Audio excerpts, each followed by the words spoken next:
Hello friends, welcome to Jenivita creations. ಇವತ್ತಿನ design ಹಾಕೋದಕ್ಕೆ needle ಬಂದು 10 ತಗೊಂಡಿದ್ದೀನಿ. 6 ಎಳೆ ದಾರ ತೆಗೆದು ನಾಟ್ ಹಾಕೊಂಡಿದ್ದೀನಿ. ಇದೊಂದು ಒಂದೇ ಸ್ಟೆಪ್ಪಲ್ಲಿ ಹಾಕುವಂಥ crochet design. So requesting design friends ಇದು. ಮೊದಲಿಗೆ ನಾನಿಲ್ಲಿ 2 ಟೈಮ್ಸ್ ಲಾಕ್ ಮಾಡ್ತಾ ಇದ್ದೀನಿ. ಒಂದು ಸಲ ಲಾಕ್ ಮಾಡಿಕೊಂಡೆ. ಇವಾಗ ಅದ್ರ ಪಕ್ಕದಲ್ಲಿ ಮತ್ತೊಂದು ಸಲ ಲಾಕ್ ಮಾಡ್ತಾ ಇದ್ದೀನಿ. ಈ ರೀತಿ 2 ಟೈಮ್ಸ್ ಲಾಕ್ ಮಾಡೋದ್ರಿಂದ ಸೆಕ್ಯೂರ್ ಆಗಿರುತ್ತೆ ಅಂತ ಅಷ್ಟೇ, ಅಥವಾ ನಾರ್ಮಲ್ ಆಗಿ ಗಂಟು ಹಾಕ್ಕೊಳ್ಬೋದು. ನಾನಿವಾಗ ಕುಚ್ಚನ್ನು ಕಟ್ಟೋದಕ್ಕೆ 5 ಚೈನ್ಗಳನ್ನ ಹಾಕ್ತಾ ಇದ್ದೀನಿ. 5 ಚೈನನ್ನು ಹಾಕಿ ಅದು ಎಲ್ಲಿಗೆ ಬರುತ್ತೆ ಅಲ್ಲಿಗೆ ನೋಡಿಕೊಂಡು ಸ್ಟ್ರೈಟಾಗಿ ಇಟ್ಕೊಂಡು ಲಾಕ್ ಮಾಡಬೇಕು. ಆದಷ್ಟು ಸ್ಟ್ರೈಟಾಗಿ ಇಟ್ಕೊಂಡು ಲಾಕ್ ಮಾಡ್ಕೊಳ್ಳಿ, ಆವಾಗ ರಿಂಕಲ್ಸ್ ಬರೋದಿಲ್ಲ. 5 ಚೈನ ಹಾಕಿ ಲಾಕ್ ಮಾಡ್ಕೊಂಡಿದ್ದಾದಮೇಲೆ ಅದರ ಪಕ್ಕದಲ್ಲಿ ಇನ್ನೂ ಒಂದು ಸಲ ಸಿಂಗಲ್ ಕ್ರೋಶನ ಮಾಡ್ತಾ ಇದ್ದೀನಿ.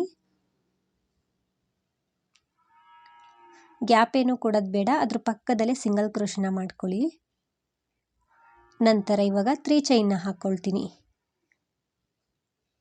2 ಸಲ ಸಿಂಗಲ್ ಕ್ರೋಶ ಆದಮೇಲೆ 3 ಚೈನ್ನ ಹಾಕಬೇಕು. 3 ಚೈನ್ನ ಹಾಕಿ ಎಲ್ಲಿಗೆ ಬರುತ್ತೆ ಅಲ್ಲಿಗೆ ನೋಡಿಕೊಂಡು ಸ್ಟ್ರೈಟಾಗಿ ಇಟ್ಕೊಂಡು ಲಾಕ್ ಮಾಡಬೇಕು. ಲಾಕ್ ಆದಮೇಲೆ ಸ್ವಲ್ಪ ಥ್ರೆಡ್ನ ಮೇಲೆತ್ತಿ ಬೀಡನ್ನ ಹಾಕ್ಕೊಳ್ತೀನಿ.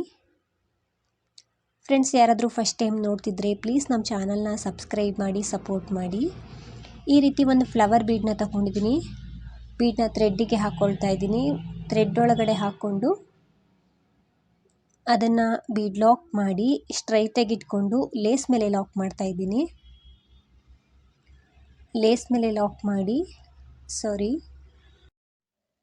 ಮೇಲೆ ಲಾಕ್ ಮಾಡ್ಕೊಂಡ್ಮೇಲೆ ಇವಾಗ ಬೀಡ್ ಕೆಳಗಡೆ ಹಾಕೊಳ್ಳೋದಕ್ಕೆ 5 ಚೈನ್ಗಳನ್ನ ಹಾಕ್ತಾ ಇದ್ದೀನಿ. ಫ್ರೆಂಡ್ಸ್, ಇದು ನೀವು ಯಾವ ಸೈಜ್ ಬೀಡನ್ನ ತಗೊಂಡಿರ್ತೀರೋ ಅದ್ರ ಮೇಲೆ ಡಿಪೆಂಡ್ ಆಗಿರುತ್ತೆ. ಇದಕ್ಕೆ 5 ಚೈನ್ ಬೇಕಾಗುತ್ತೆ ಹಿಂದೆಯಿಂದ ಲಾಕ್ ಮಾಡೋದಕ್ಕೆ. ಹಾಗಾಗಿ 5 ಚೈನನ್ನು ಹಾಕಿ ಲೇಸನ್ನು ಹಿಂದೆ ತಿರುಗಿಸ್ಕೊಂಡು ಈ ಸೈಡು ಸಿಂಗಲ್ ಕ್ರೋಶ ಇದೆಯಲ್ವಾ ಅದ್ರ ಮೇಲೆ ಲಾಕ್ ಮಾಡ್ತಾ ಇದ್ದೀನಿ. ಲಾಕ್ ಮಾಡ್ತಾ ಇದ್ದೀನಿ. ಫ್ರೆಂಡ್ಸ್, ಇಲ್ಲಿ ಲಾಕ್ ಅಂದರೂ ಕೂಡ ಒಂದೇ, ಸಿಂಗಲ್ ಕ್ರೋಶ ಅಂದರೂ ಕೂಡ ಒಂದೇ. ಮತ್ತು ಅದ್ರ ಪಕ್ಕದಲ್ಲಿ 3 ಚೈನ್ ಇದೆ, ಹಾಗಾಗಿ 3 ಚೈನ್ನ ಹಾಕಿ 3 ಚೈನ್ದು ಲಾಕ್ ಇದೆಯಾ ನೋಡಿ ಅದ್ರ ಮೇಲೆ ಲಾಕ್ ಮಾಡ್ತಾ ಇದ್ದೀನಿ. ಇವಾಗ ಸೀದಾ ಸೈಡ್ಗೆ ತಿರುಗಿಸ್ಕೊಳ್ತಾ ಇದ್ದೀನಿ. ಸೀದಾ ಸೈಡ್ಗೆ ತಿರುಗಿಸ್ಕೊಂಡ್ಮೇಲೆ ನಾವಿವಾಗ ಒಂದು ಚೈನ್ನ ಹಾಕಿ ಬೀಡನ್ನ ಹಾಕಬೇಕು.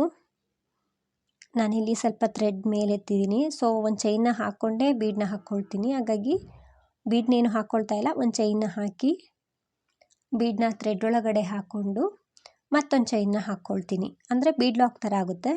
ಒಂದು ಚೈನ್, ಒಂದು ಬೀಡ್ ಬರುತ್ತೆ, ಮತ್ತೊಂದು ಚೈನ್ ಬರುತ್ತೆ. ಸೂಜಿ ಮೇಲೆ ಥ್ರೆಡನ್ನು ಸುತ್ತಕೊಂಡು ಆ ಬ್ಯಾಕ್ ಸೈಡಿಂದ ಏನು ನಾವು 3 ಚೈನ್ನ ಹಾಕಿದ್ವಲ್ಲ ಅದರೊಳಗಡೆ ಹೋಗಿ ಥ್ರೆಡನ್ನು ತಂದಾಗ ಸೂಜಿ ಮೇಲೆ 3 ಲೂಪ್ ಇರುತ್ತೆ. 2 ಲೂಪಿಂದ ಒಂದು ಸಲ ಥ್ರೆಡನ್ನು ಮೇಲ್ ಪಾಸ್ ಮಾಡಬೇಕು. ಮತ್ತೆರಡು ಲೂಪಿಂದ ಥ್ರೆಡನ್ನು ಮೇಲ್ ಪಾಸ್ ಮಾಡಿಕೊಂಡ್ರೆ ಡಬಲ್ ಕ್ರೋಶ ಕಂಬ ಆಗುತ್ತೆ. ಒಂದು ಕಂಬ ಆಯಿತು. ಇವಾಗ 2ನೇ ಡಬಲ್ ಕ್ರೋಶ ಕಂಬನ ಅದೇ ಪ್ಲೇಸಲ್ಲಿ ಮಾಡ್ಕೊಳ್ತಾ ಇದ್ದೀನಿ. ಆ ಡಬಲ್ ಕ್ರೋಶ 3 ಚೈನ್ ಗ್ಯಾಪ್ ಒಳಗಡೆ 2 ಡಬಲ್ ಕ್ರೋಶ ಕಂಬ ಆಯಿತು. ಇವಾಗ ಆ 3 ಚೈನ್ ಗ್ಯಾಪಲ್ಲೇ 3ನೇ ಡಬಲ್ ಕ್ರೋಶ ಕಂಬನ ಮಾಡ್ತಾಯಿದ್ದೀನಿ. 3 ಕಂಬ, 4ನೇ ಕಂಬನ ಮಾಡ್ತಾಯಿದ್ದೀನಿ. ಫ್ರೆಂಡ್ಸ್, ನಾನಿಲ್ಲಿ ಒಟ್ಟು 4 ಕಂಬನ ಮಾಡಿದ್ದೀನಿ. ಬೇಕು ಅಂದರೆ ಇನ್ನೂ ಒಂದು ಕಂಬನ ಮಾಡ್ಕೊಳ್ಬೋದು ಇಲ್ಲಿ.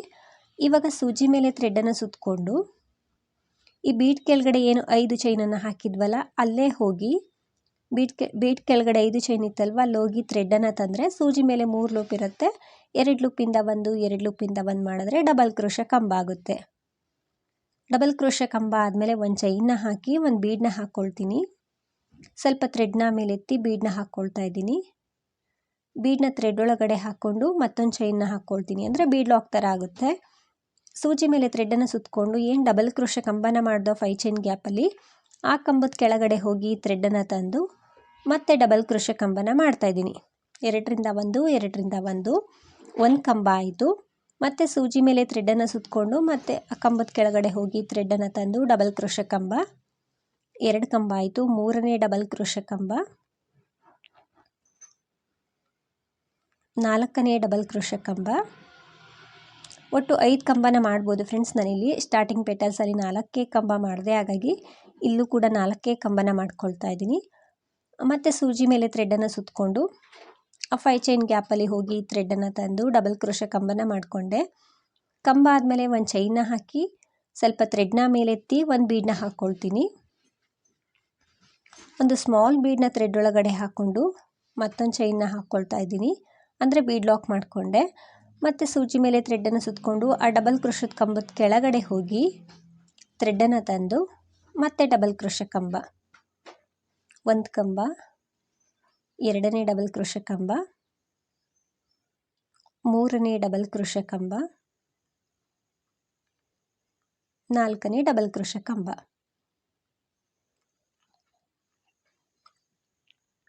ಮತ್ತೆ ನಾವು ಸೂಜಿ ಮೇಲೆ ಥ್ರೆಡ್ಡನ್ನು ಸುತ್ತಕೊಳ್ಬೇಕು. ಥ್ರೆಡ್ಡನ್ನು ಸುತ್ತಕೊಂಡು ಆ 5 ಚೈನ್ ಗ್ಯಾಪಲ್ಲೇ ಹೋಗಿ ಥ್ರೆಡ್ಡನ್ನು ತರಬೇಕು. ಅಂದರೆ 5 ಚೈನ್ ಗ್ಯಾಪಲ್ಲಿ ಮತ್ತೊಂದು ಡಬಲ್ ಕ್ರೋಶ ಕಂಬನ ಮಾಡಿ ಅದೇ ಕಂಬಕ್ಕೆ ಮತ್ತೆ ಡಬಲ್ ಕ್ರೋಶ ಕಂಬಗಳನ್ನ ಮಾಡಬೇಕಾಗುತ್ತೆ. ಒಂದು ಚೈನ್ನ ಹಾಕಿ ಮತ್ತೊಂದು ಬೀಡನ್ನ ಹಾಕ್ಕೊಳ್ತಾ ಇದ್ದೀನಿ. ಸೊ ಬೀಡನ್ನ ಥ್ರೆಡ್ ಒಳಗಡೆ ಹಾಕ್ಕೊಂಡು ನಾವು ಬೀಡ್ ಲಾಕ್ ಮಾಡಬೇಕು.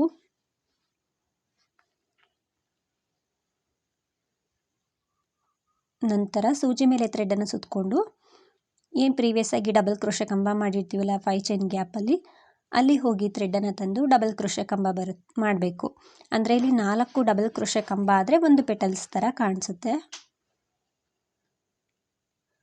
ಒಟ್ಟು 4 ಪೆಟಲ್ಸ್ಗಳು ಬರುತ್ತೆ ಫ್ರೆಂಡ್ಸ್. 5 ಪೆಟಲ್ಸ್ ಮಾಡೋದಕ್ಕೆ ಹೋದರೆ ಅಷ್ಟೊಂದು ಚೆನ್ನಾಗಿ ಫಿನಿಶಿಂಗ್ ಬರೋದಿಲ್ಲ ಇದು. ಇಲ್ಲೂ ಕೂಡ 4 ಕಂಬನ ಮಾಡಿದ್ದೀನಿ. ಇವಾಗ ಎಲ್ಲಿಗೆ ಬರುತ್ತೆ ಅಲ್ಲಿಗೆ ನೋಡಿಕೊಂಡು ಲೇಸ್ ಮೇಲೆ ಲಾಕ್ ಮಾಡ್ತಾ ಇದ್ದೀನಿ. ಅಥವಾ ಒಂದು ಡಬಲ್ ಕ್ರೋಶನಾದರೂ ಮಾಡ್ಬೋದು. ಲೇಸ್ ಮೇಲೆ ಅದೆಲ್ಲಿಗೆ ನೀಟಾಗಿ ಬರುತ್ತೋ ಅಲ್ಲಿಗೆ ಲಾಕ್ ಮಾಡ್ಕೊಳ್ಳಿ. ಸೊ ಸ್ಟಾರ್ಟಿಂಗು ಇಲ್ಲಿ 3 ಚೈನ್ ಇರುತ್ತಲ್ವ, ಹಾಗಾಗಿ ಇಲ್ಲೊಂದು ಡಬಲ್ ಕ್ರೋಶ ಕಂಬನ ಮಾಡಿ ಇಲ್ಲಿ ಲಾಕ್ ಮಾಡ್ಬೋದು, ಏನೂ ತೊಂದರೆ ಇಲ್ಲ. ಈ ರೀತಿ ಕಾಣಿಸುತ್ತೆ. ಸೊ ನಂತರ ನಾನು ಲೇಸ್ ಮೇಲೆ ಲಾಕ್ ಮಾಡ್ಕೊಳ್ತೀನಿ. ಇನ್ನೂ ಒಂದು ಸಲ ನೀಟಾಗಿ ಫಿನಿಶಿಂಗ್ ಬರುತ್ತೆ ಫ್ರೆಂಡ್ಸ್. ಈ ರೀತಿ 4 ಪೆಟಲ್ಸ್ನ ಮಾಡಿ ಲಾಕ್ ಮಾಡೋದ್ರಿಂದ ನೀಟಾಗಿ ಫಿನಿಶಿಂಗ್ ಬರುತ್ತೆ. ನಂತರ ಅದ್ರ ಪಕ್ಕದಲ್ಲ ಒಂದು ಸಲ ಸಿಂಗಲ್ ಕ್ರೋಶನ ಮಾಡಿಕೊಂಡೆ. ಏನಕ್ಕೆ ಅಂದರೆ ಕುಚ್ಚು ಮತ್ತು ಆರ್ಚು ತುಂಬ ಹತ್ರ ಆಗುತ್ತೆ ಅನ್ನೋ ಕಾರಣಕ್ಕೆ ಎಕ್ಸ್ಟ್ರಾ ಒಂದು ಸಲ ಸಿಂಗಲ್ ಕ್ರೋಶನ ಮಾಡಿ ಇವಾಗ ಕುಚ್ಚನ್ನು ಕಟ್ಟೋದಕ್ಕೆ 5 ಚೈನ್ಗಳನ್ನ ಹಾಕ್ಕೊಳ್ತಾ ಇದ್ದೀನಿ. 5 ಚೈನನ್ನು ಹಾಕಿ ಎಲ್ಲಿಗೆ ಬರುತ್ತೆ ಅಲ್ಲಿಗೆ ನೋಡಿಕೊಂಡು ಲಾಕ್ ಮಾಡ್ತಾ ಇದ್ದೀನಿ. ಲಾಕ್ ಆದಮೇಲೆ ಅದ್ರ ಪಕ್ಕದಲ್ಲಿ ಒಂದು ಸಲ ಸಿಂಗಲ್ ಕ್ರೋಶ, ನಂತರ 3 ಚೈನ್ನ ಹಾಕಬೇಕು. 3 ಚೈನ್ನ ಹಾಕಿ ಎಲ್ಲಿಗೆ ಬರುತ್ತೆ ಅಲ್ಲಿಗೆ ನೋಡಿಕೊಂಡು ಲಾಕ್ ಮಾಡಬೇಕು. ಲಾಕ್ ಆದಮೇಲೆ ಸ್ವಲ್ಪ ಥ್ರೆಡ್ನ ಮೇಲೆತ್ತಿ ಬೀಡನ್ನ ಹಾಕಬೇಕು. ಇಲ್ಲಿ ಬೀಡ್ಸ್ಗಳನ್ನ ಇಂಥದೇ ಹಾಕ್ಕೊಳ್ಬೇಕು ಅಂತ ಏನಿಲ್ಲ. ನಿಮ್ಗೆ ಯಾವ ಬೀಡ್ಸ್ಗಳು ಇಷ್ಟ ಆ ಬೀಡ್ಸ್ಗಳನ್ನ ಹಾಕ್ಕೊಳ್ಬೋದು. ಒಂದು ಬೀಡನ್ನ ಥ್ರೆಡ್ ಒಳಗಡೆ ಹಾಕ್ಕೊಂಡು ಬೀಡ್ ಲಾಕ್ ಮಾಡಿ ಎಲ್ಲಿಗೆ ಬರುತ್ತೆ ಅಲ್ಲಿಗೆ ನೋಡಿಕೊಂಡೇ ಲಾಕ್ ಮಾಡ್ಕೊಳ್ಳಿ. ಎಳ್ದಂತೂ ಲಾಕ್ ಮಾಡೋದಕ್ಕೆ ಹೋಗಬೇಡಿ, ರಿಂಕಲ್ಸ್ ಬರುತ್ತೆ. ನಂತರ ಬೀಡ್ ಕೆಳಗಡೆ 5 ಚೈನ್ಗಳನ್ನ ಹಾಕ್ತಾ ಇದ್ದೀನಿ. 5 ಚೈನನ್ನು ಹಾಕಿ ಲೇಸನ್ನು ಹಿಂದೆ ತಿರುಗಿಸ್ಕೊಂಡು ಈ ಸೈಡು ಲಾಕ್ ಇದೆ ನೋಡಿ, ಬೀಡ್ಗಿಂತ ಮುಂಚೆ ಈ ಲಾಕ್ ಒಳಗಡೆ ನಿಡಲ್ನ ಹಾಕಿ ಥ್ರೆಡ್ನ ತಂದು ಲಾಕ್ ಮಾಡ್ತಾ ಇದ್ದೀನಿ. ಅಂದರೆ ಸಿಂಗಲ್ ಕ್ರೋಶದ ಮೇಲೆ ಸಿಂಗಲ್ ಕ್ರೋಶನ ಮಾಡ್ತಾ ಇದ್ದೀನಿ. ಪಕ್ಕದಲ್ಲಿ 3 ಚೈನ್ ಇದೆ. 3 ಚೈನ್ ಇರೋ ಕಡೆ 3 ಚೈನ್ನ ಹಾಕಿ ಲಾಕ್ ಮೇಲೆ ಲಾಕ್ ಮಾಡ್ತಾ ಇದ್ದೀನಿ. ಫಸ್ಟ್ ಒಂದು ಲಾಕ್ ಮೇಲೆ ಲಾಕ್ ಮಾಡ್ಕೊಳ್ತಿದ್ದೀನಿ. ನಂತರ ಸೀದಾ ಸೈಡ್ಗೆ ತಿರುಗಿಸ್ಕೊಂಡ್ಮೇಲೆ ನಾವು ಒಂದು ಚೈನ್ನ ಹಾಕಿ ಒಂದು ಬೀಡನ್ನ ಹಾಕಬೇಕು. ಆ 3 ಚೈನಿಗೆ ಸ್ಟಾರ್ಟಿಂಗಿಗೆ ನಾವು ಡಬಲ್ ಕ್ರೋಶ ಕಂಬ ಮಾಡಿಕೊಂಡು ಅದೇ ರೀತಿ ಇಲ್ಲೂ ಕೂಡ ಮಾಡಬೇಕು. ಹಾಗಾಗಿ ಒಂದು ಚೈನ್ನ ಹಾಕಿ ಸ್ವಲ್ಪ ಥ್ರೆಡ್ನ ಮೇಲೆತ್ತಿ ಬೀಡನ್ನ ಹಾಕ್ತಾ ಇದ್ದೀನಿ. ಬೀಡನ್ನ ಥ್ರೆಡ್ ಒಳಗಡೆ ಹಾಕ್ಕೊಂಡು ಬೀಡ್ ಲಾಕ್ ಮಾಡಿ ನಂತರ ಸೂಜಿ ಮೇಲೆ ಥ್ರೆಡ್ಡನ್ನು ಸುತ್ತಕೊಂಡು ಆ 3 ಚೈನ್ ಗ್ಯಾಪಲ್ಲಿ ಹೋಗಿ ಥ್ರೆಡ್ಡನ್ನು ತಂದು ಡಬಲ್ ಕ್ರೋಶ ಕಂಬ, ಒಂದು ಕಂಬ ಆಯಿತು. ಎರಡನೇ ಕಂಬ, ಮೂರನೇ ಡಬಲ್ ಕ್ರೋಶ ಕಂಬ, ನಾಲ್ಕನೇ ಡಬಲ್ ಕ್ರೋಶ ಕಂಬ.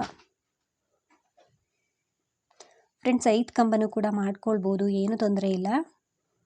ಮತ್ತು ಸೂಜಿ ಮೇಲೆ ಥ್ರೆಡ್ಡನ್ನು ಸುತ್ತಕೊಂಡು ಬೀಡ್ ಕೆಳಗಡೆ 5 ಚೈನ್ ಇದೆಯಲ್ವ ಅಲ್ಲಿ ಹೋಗಿ ಥ್ರೆಡ್ಡನ್ನು ತಂದು ಮತ್ತೊಂದು ಡಬಲ್ ಕ್ರೋಶ ಕಂಬನ ಮಾಡ್ತಾಯಿದ್ದೀನಿ.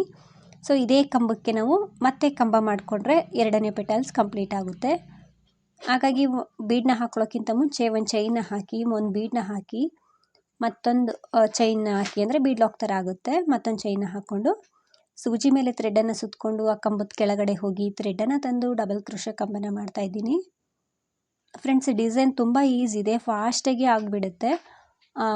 ಇದು ಒಂದೇ ಸ್ಟೆಪ್ ಆಗಿರೋದ್ರಿಂದ ಹೆಚ್ಚಾಗಿ ಟೈಮು ಕೂಡ ಬೇಕಾಗೋದಿಲ್ಲ.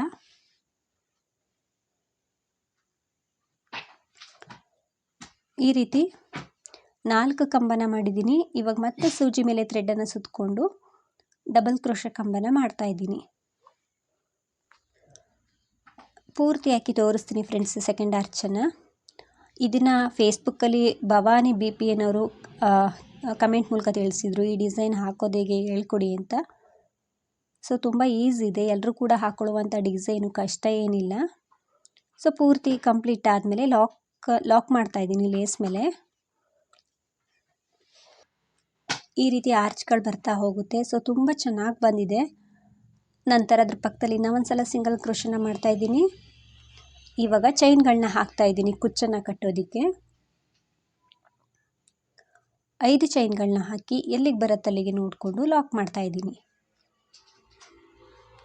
ಲಾಕ್ ಆದಮೇಲೆ ಅದ್ರ ಪಕ್ಕದಲ್ಲಿ ಇನ್ನೊಂದು ಸಲ ಸಿಂಗಲ್ ಕ್ರೋಶನ ಮಾಡಬೇಕು. ನಂತರ 3 ಚೈನ್ನ ಹಾಕಬೇಕು ನೆಕ್ಸ್ಟ್ ಆರ್ಚ್ ಮಾಡೋದಕ್ಕೆ. ಸೊ ಪೂರ್ತಿ ಕಂಪ್ಲೀಟ್ ಮಾಡ್ಕೊಳ್ತೀನಿ ಫ್ರೆಂಡ್ಸ್. ಇಲ್ಲಿ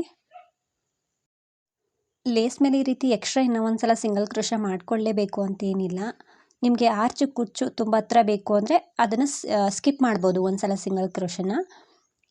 ಇಲ್ಲಿ ನಾನು 3 ಆರ್ಚ್ಗಳನ್ನ ರೆಡಿ ಮಾಡ್ಕೊಂಡಿದ್ದೀನಿ. ಈ ರೀತಿ ಬರ್ತಾ ಹೋಗುತ್ತೆ ಆರ್ಚು. ಸೊ ತುಂಬ ನೀಟಾಗಿ ಬಂದಿದೆ ಫ್ರೆಂಡ್ಸ್ ಫಿನಿಶಿಂಗು. 5 ಪೆಟಲ್ಸ್ ಮಾಡಿಕೊಂಡ್ರೆ ಇಷ್ಟೊಂದು ಚೆನ್ನಾಗಿ ಫಿನಿಶಿಂಗ್ ಬರೋದಿಲ್ಲ ಅನ್ನಿಸ್ತು. ಇಲ್ಲಿ ಕೊನೆಯಲ್ಲಿ 5 ಚೈನ ಹಾಕಿ 1-2 ಸಲ ಸಿಂಗಲ್ ಕ್ರೋಶನ ಮಾಡಿ 1-2-3 ಚೈನ್ಗಳನ್ನ ಎಕ್ಸ್ಟ್ರಾ ಹಾಕಿ ಥ್ರೆಡನ್ನು ಕಟ್ ಮಾಡ್ಕೊಂಡಿದ್ದೀನಿ. ಸೊ ಈ 5 ಚೈನ್ ಏನಿದೆ ಅಲ್ಲಿ ಕುಚ್ಚನ್ನು ಕಟ್ಕೊಳ್ಬೇಕು. ಸೊ ಕುಚ್ಚನ್ನು ಹಾಕಿ ತೋರಿಸ್ತೀನಿ ಹೇಗೆ ಕಾಣಿಸುತ್ತೆ ಅಂತ. ಫ್ರೆಂಡ್ಸ್, ಇದಕ್ಕೆ ಕುಚ್ಚನ್ನೆಲ್ಲ ಕಟ್ಟಿದ್ಮೇಲೆ ಡಿಸೈನ್ ಈ ರೀತಿ ಕಾಣಿಸುತ್ತೆ. ಇಲ್ಲಿ ನಾನು 157 ಥ್ರೆಡನ್ನು ಶಾರ್ಟಾಗಿ ಕುಚ್ಚನ್ನು ಕಟ್ಟಿದ್ದೀನಿ. ಸೊ ತುಂಬ ಚೆನ್ನಾಗಿ ಬಂದಿದೆ. ಪ್ರೈಸ್ ಬಂದು ಇದಕ್ಕೆ 350 400 ಅರೌಂಡ್ ಚಾರ್ಜ್ ಮಾಡ್ಬೋದು ಫ್ರೆಂಡ್ಸ್. ಇಷ್ಟೇ ಅಂತ ಹೇಳೋಕ್ಕಾಗಲ್ಲ, ಹೆಚ್ಚು ಕಡಿಮೆ ಮಾಡ್ಕೊಳ್ಬೋದು. ಹಾಗೆಯೇ ನಿಮ್ಮ ಪ್ಲೇಸ್ ಮೇಲೆ ಡಿಪೆಂಡ್ ಆಗಿರುತ್ತೆ. ಅಲ್ಲಿ ಹೇಗೆ ಸೀರೆ ಕುಚ್ಚು ಪ್ರೈಸ್ ಇರುತ್ತೋ ಅದ್ರ ಮೇಲೆ ಡಿಪೆಂಡ್ ಆಗಿರುತ್ತೆ. ಹಾಗೆಯೇ ಈ ಡಿಸೈನ್ ಎಲ್ರಿಗೂ ಕೂಡ ಇಷ್ಟ ಆಗಿದೆ ಅಂದ್ಕೊಳ್ತೀನಿ. ನೀವೇನಾದರೂ ಫಸ್ಟ್ ಟೈಮ್ ನೋಡ್ತಿದ್ರೆ, ಹೊಸೊಬ್ಬರಾಗಿದ್ದರೆ, ಯೂಟ್ಯೂಬಲ್ಲಿ ಏನಾದರೂ ನೋಡ್ತಿದ್ರೆ ಪ್ಲೀಸ್ ನಮ್ಮ ಚಾನಲ್ನ ಸಬ್ಸ್ಕ್ರೈಬ್ ಮಾಡಿ ಸಪೋರ್ಟ್ ಮಾಡಿ. ಹಾಗೆಯೇ ಫೇಸ್ಬುಕ್ಕಲ್ಲಿ ಏನಾದರೂ ನೋಡ್ತಿದ್ರೆ ಫೇಸ್ಬುಕ್ ಪೇಜನ್ನು ಫಾಲೋ ಮಾಡಿ. ಆದಷ್ಟು ವಿಡಿಯೋನ ಲೈಕ್ ಮಾಡಿ, ಶೇರ್ ಮಾಡಿ. ನೀವೊಮ್ಮೆ ಟ್ರೈ ಮಾಡಿ, ಕಷ್ಟ ಏನಿಲ್ಲ. ಒಂದೇ ಸ್ಟೆಪ್ಪಲ್ಲಿ ತುಂಬ ಈಸಿಯಾಗಿ ಹಾಕುವಂಥ crochet design. Thank you for watching. Thank you.